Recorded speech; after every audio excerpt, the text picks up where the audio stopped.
My name's Joshua Black. I am candidate for state representative in Florida's House District 68, and I was born and raised in St. Louis, Missouri. I'm the second of 10 children.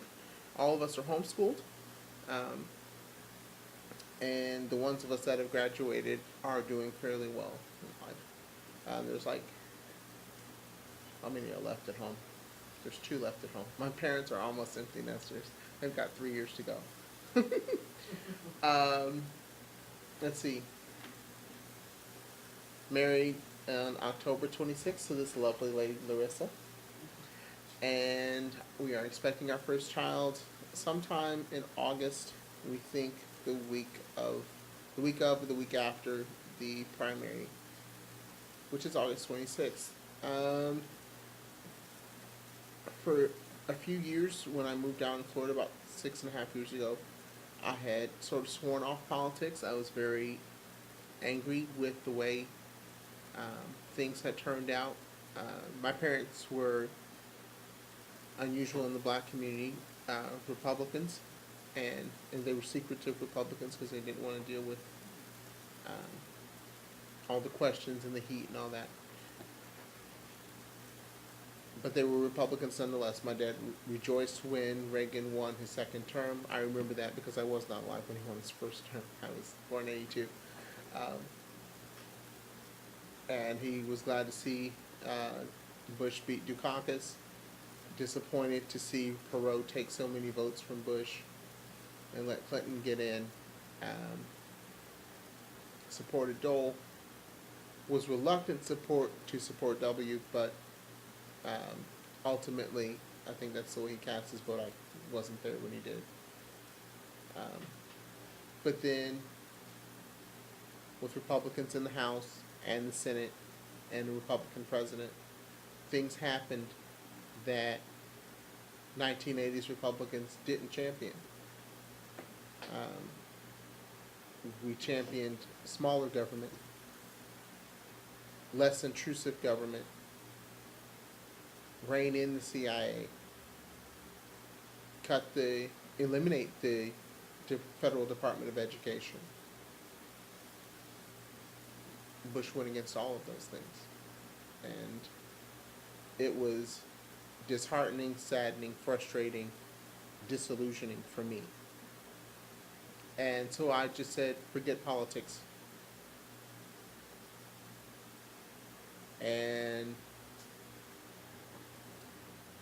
somehow I still ended up voting for McCain. And for 2 or 3 more years, I was still in the mode of forget politics. Then I realized that, here I am complaining. Why am I not doing something more? So I decided to do something more and volunteered for a couple of candidates in 2012. Candidates that I actually believed in and I thought were going to be the Republicans of the 1980s that I grew up believing in. Things did not work out for most of those candidates. They were defeated in their primaries.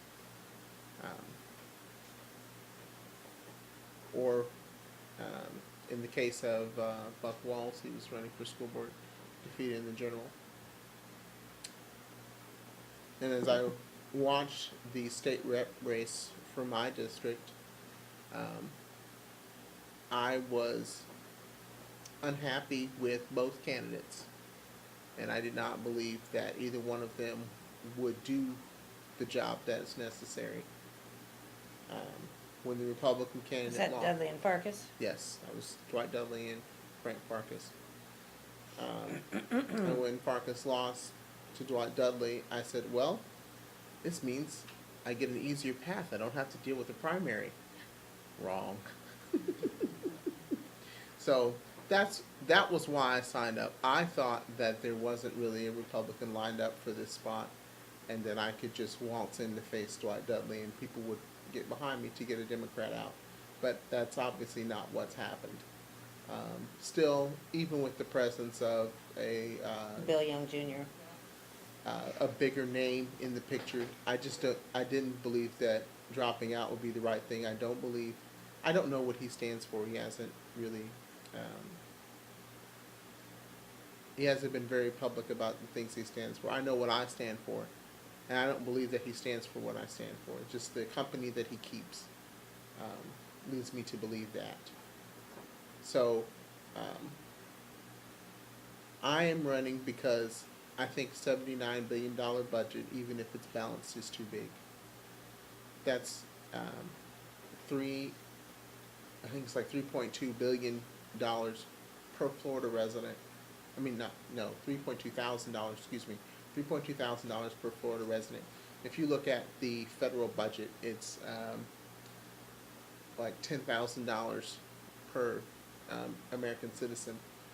So you add those two together, and then you add the $2,000 per person burden that the Pinellas County taxes put on.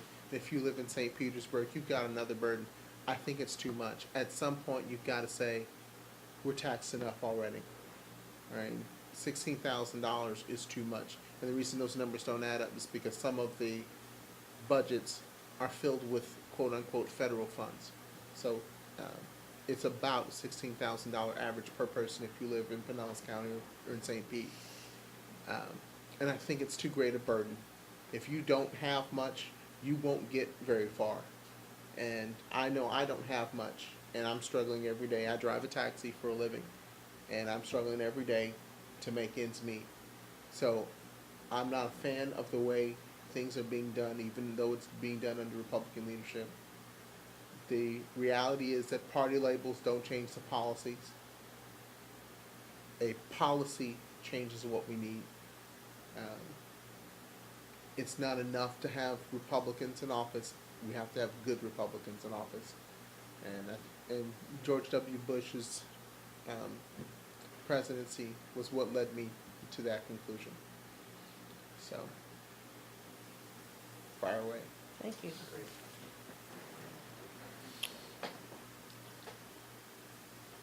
What is your position on Medicaid expansion for Obamacare? We can't afford it.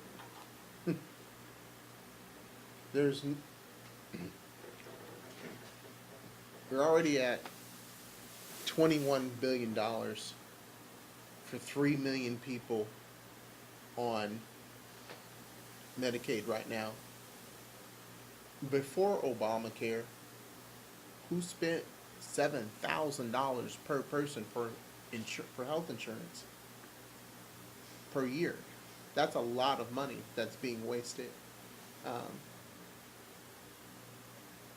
mean, that used to be, before Obamacare, $7,000 a year sound more like a family plan than an individual plan, but that's what Florida's been paying. And it's a horrendously inefficient system. And so instead of expanding a horrible program, we need to scrap it and do something that works. So no, don't expand it, scrap it. We need to figure out a much different way to help our neighbors. And I really believe that state government really doesn't belong in that arena. I believe that charities belong in that arena, but people can't contribute to those charities if the money is tied up in Tallahassee. We need to get the money back in the hands of the people by lowering the taxes. So if they can contribute to the charities, that'll help these people. Do you support the Convention of States national movement to propose amendments to the U.S. Constitution? No. And I know that that'll be an unpopular statement, but this is why. We don't have enough clean legislatures for this to work. I know we'll have rules in place. The problems we have in our country are not because we don't have good rules. We have good rules. The rules are not being followed. We have too many criminal politicians in positions of power. And until that is changed, then a convention of states is not a good idea yet. Do I believe that it eventually could be? Yes. But we have to clean up the legislatures state by state before we're ready to move forward with that. Okay. Do you support the right of citizens to carry their firearms in a declared emergency evacuation without a carry permit? I support the right of citizens to carry whatever weapons they feel is necessary to defend themselves and their families and their property at any time without a permit. I don't believe that you need permission from the government to defend yourself, your family, and your property. That is a natural, God-given right, and the government is actually infringing on that when they require you to have a permit. Okay. Do you support photo ID to vote in Florida? Yes, I do. Do you support E-Verify in a bill similar to Alabama or Georgia's, and why? If I'm not mistaken, E-Verify is it a database of citizens? Or is it a database of people who have applied to become citizens? If I don't know the answer to that question. Well, is it Homeland Security that has the national, there's a national database that's, that the Homeland Security is employers a national database that the employers, it's an employer Would- database. would run, the employers would run a The question is- E-Verify check. The question is, the database is of who? Is it of people who have applied for legal immigration, or is it of citizens of the United States? It It should be all, I think it's all. or you wouldn't be able to tell which one was right and which one was wrong or rejected. Okay, I don't support a database of citizens of the United States of America. I don't believe that the government has the right to have our information like that. And I don't believe that having that information protects us. I believe that if they want to have a database, they need to have one of foreign criminals and of people who have applied for citizenship. So if you don't come up as a person who has applied for citizenship, and there's reason to believe that you are not a citizen, and you don't come up as a person who has applied for citizenship, flag you. If you are a foreign criminal and you come up, then arrest you. Okay? Other than that, I don't believe we need to have a database of American citizens. I don't want the government to have access to that much of our They've already personal got that information. through the You would IRS. include people that are foreign workers though, because that wouldn't Yes. include a citizen, that wouldn't include a criminal. Foreign workers are one of the, Right, I said people who have applied to for well, not to be a citizen though. Okay. A foreign worker comes in, works, and then leaves. Right, Yeah, visa applications and right, things like that. right, Yes, right, I am green okay card. with that. Yes.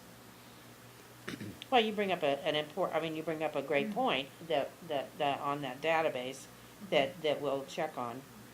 Do you support the legalization of marijuana for either medicinal or recreational use?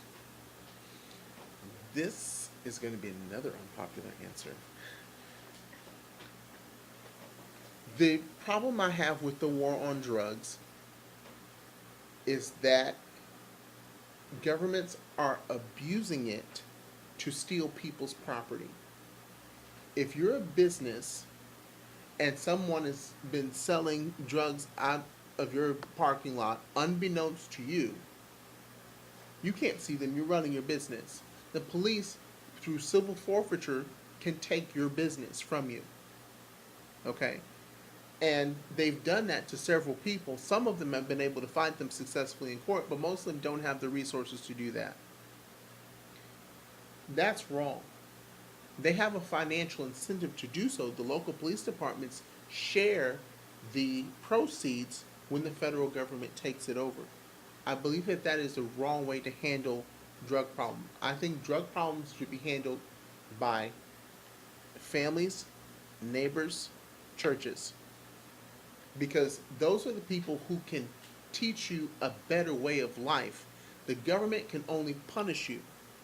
And I don't see the point of the government choosing to only punish poor people while letting rich people like Bill Clinton, George W. Bush, and Barack Obama get away with smoking weed. So you support legalization or not? I have to. Yes. And that's why. Would you have voted to support the bill to give in-state tuition rates to the children of illegals? No. what do you know about Florida Forever, and do you support its continued growth? Are you familiar with Florida Forever? I don't think so.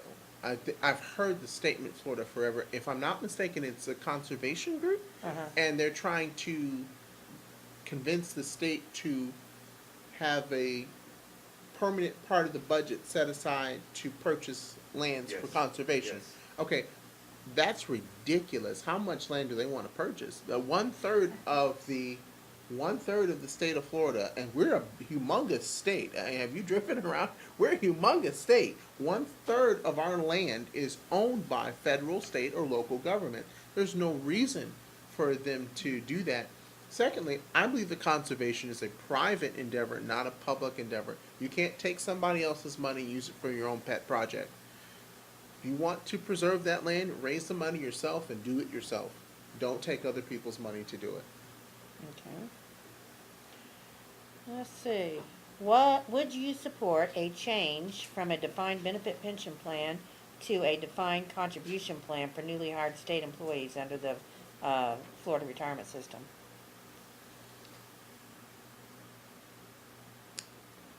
Oh, I have a hard time with. I believe the defined contribution plan is financially more sound, but truthfully, leaving the money. The reason we got to this point is that the politicians saw a big pot of money sitting out there that was supposed to go to the retirees, and they started raiding it just like they did with Social Security. They need to stop doing that. That's the number one thing. They need to stop doing that. And truthfully, I would take the money from the pockets of the politicians who voted for the measure to get the fund back to where it's sound. Secondly, it should be defined contribution because you can't just live on the backs of somebody else forever. If you want your retirement, you have to work for it. You have to put into it. After you've stopped working, no one is obligated to continue to support you. So yes, I do support that, but I also So you support the defined contribution? I support defined contribution, but get it out of the hands of the state so that the state can't go back and raid that fund Mm-hmm. to use for pet projects like they've been doing. Okay. And what is your opinion of Common Core? I was homeschooled. I hate Common Core. I think Common Core is a travesty and disaster. But I think a larger problem is that we've allowed the government to take over education. There is a part of the Constitution of the state of Florida that was put on the ballot back in 1998, and we passed it as an amendment to the Constitution that says that the state of Florida is responsible for the education of the children in the state of Florida. And that is the wrong way to handle education. We need to repeal that amendment. God didn't give children to the government. Children share the DNA of their parents. That's who God gave them to. God gave them to parents to raise, to teach everything that they know. And if the parents teach the children everything that they know, they'll grow up to be responsible citizens, 90-something% of them. So we need to go back to that method rather than having the government be in charge of the education. It would lower our taxes. It would eliminate corruption in the school system. It would remove like 90% of the sexual assaults that go on in public schools. So whether from teachers or from fellow students, it would eliminate bullying. It would eliminate so many problems that we have simply because we're doing it we're doing the wrong system. Are you saying each parent is responsible for the child's education? That is correct. The parents are responsible for their own children's education. Do you worry at all about those parents who are too ignorant to educate a child? No. Because they can teach their children what they know. And if they believe that, if they love their children enough, Ben Carson's mom was only educated to the 3rd grade. But her boys got beyond her because she was determined that they would. She made her boys write 2 book reports every week. And she could not read those book reports, but she graded them anyway. Yeah, she was exceptional She was because she loved her children. And we need to, instead of trying to have the state come in and be the big parent, we need to be, as neighbors, encouraging each parent around us to be as loving to their children. Because ultimately, the government has royally screwed this up. Okay? The government has failed. Has failed. Children are more ignorant now than ever before.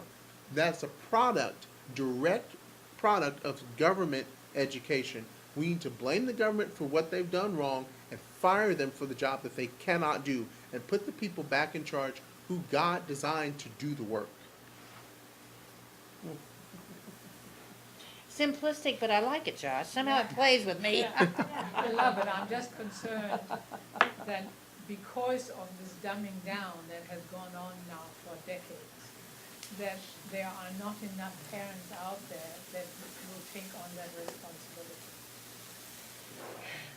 Because they As got so badly- used to the government having become the parent.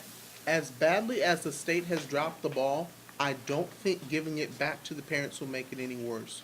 It can only go up from here. All right, so that's my last question, and we really appreciate you coming. It was just awesome.